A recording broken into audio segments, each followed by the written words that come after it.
చూడు గసగసాల రైస్ తయారు చేసే విధానం. దేంటి ఏం చేసావు? రైస్, బీన్స్, జీడిపప్పు, క్యారెట్ ఇవన్నీ ఉడకబెట్టుకోవాలి. మొత్తం కలిపి ఉడకబెట్టేసావా? కొంచెం సాల్ట్ వేసి ఉడకబెట్టేసి కొంచెం నెయ్యి వేసి సాజీరా. ఏంటది? గసగసాల పొడి ఉంటుంది. ఇది గసగసాల. ఇది తింటే ఇప్పుడు ఏంటి బెనిఫిట్స్? ఒళ్ళు వేడి తగ్గుతుంది, కమ్మగా ఉంటుంది. వేగిందండి, వేగిన తర్వాత వేసేయాలి. అవును, ఇందులో ముందే సాల్ట్ వేసా ఇప్పుడు వేయాలా?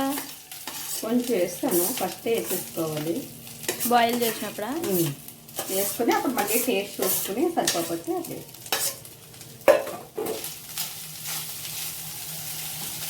కమ్మగా అంతేనా? ఒక శాస్త్రం పడుతుంది చెప్పమ్మా. చెప్పు మరి తెలుసుకో. సరే చెప్పు. ఆకు పాకు లేని నోరు ఎర్రన్న, నీళ్ళు పాలు లేని ఒళ్ళు పచ్చన. ఏంటి దానికి? చిల్లక. దానికి అర్థం చెప్పు. చిల్లక. దానికి అర్థం చెప్పు. ఆకు పాకు లేని ఎర్రప్పు. ఎరిపేనా? దాని మూతి ఎర్రగా ఉంటది. మళ్ళీ గ్రీన్ది నీళ్ళు పాలు లేనిది. అది స్నానం చేయదు, ఏమీ చేయదు, నీళ్ళు పాలు ఉండవు, కానీ ఒళ్ళు పచ్చగా ఉంటుంది. అదే పచ్చగానే ఉంటది కదా, అందుకని మన చిల్లక. కొంచెం టేస్ట్ చూడు. టేస్ట్ చూస్తే కొంచెం సాల్ట్ పడుతుంది. వేస్తా. సాల్ట్ పడుతుందా? పడుతుందా? ఓకే. 5 minutes పడుతుంది. 5 minutes తర్వాత ఆల్మోస్ట్ అయిపోయిందండి. కట్టడమేనా? ఇంకా మంచి ఫ్లేవర్ వస్తుంది.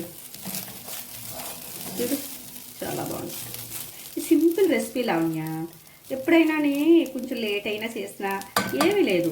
జీడిపప్పు, ఇదిగో చూడు, క్యారెట్, బీన్స్ ముక్కలు కట్ చేసేసి కొంచెం నీట్గా రైస్కి 1 గ్లాస్కి 2 గ్లాసులు నీళ్ళు వేసేసి ఇవన్నీ వేసేసి నీట్గా ఉడకబెట్టేసుకుని ఇలా తాలింపు వేసుకోవటమే. గసగసాల పొడి ఎక్కువ వేసుకోవాలి, సాజీర కొంచెం తక్కువ వేసుకుంటే ఒంట్లో ఉన్న వేడంతా తగ్గిపోద్ది. తింటానికి కూడా మంచిగా నీట్గా ఉంటుంది. కానీ దీంట్లో కారం అది ఉండదు. చాలా బాగుంటుంది, హెల్త్కి మంచిది. అది main important. Okay okay, bye అండి. సబ్స్క్రైబ్ చేసుకోమని చెప్పు. బాయ్.